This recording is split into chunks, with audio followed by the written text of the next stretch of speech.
Лидер Умра компаниясынын жетекчиси Билим Майнаев өз атайын Дубайдан учуп келип, умрачыларга сый тамак уюштуруп, белектерин тапшырды.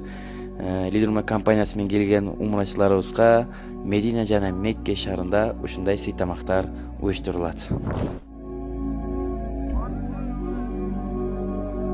Бирөө айтат, бул ааламды мен кең экен деп жүрсөм, бул аалам апам өткөндөн кийин билдим. Апамдын кучагынан дагы тар экенди. Апамдын кучагынан дагы бул аалам тар экенди.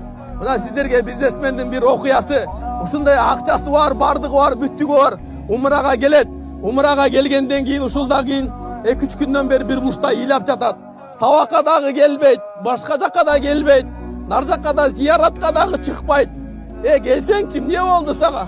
Не ыйлап атасың? Неге депрессияга түшүп калдың? Устаз, мага жашоо ушундай тар болуп калды.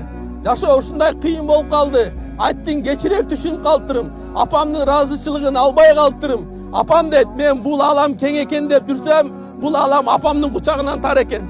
Апамдын кучагына зармын. Апамдын жытына зармын.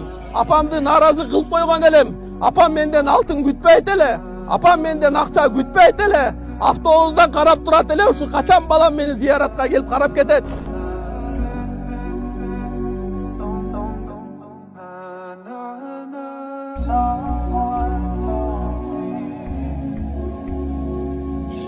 What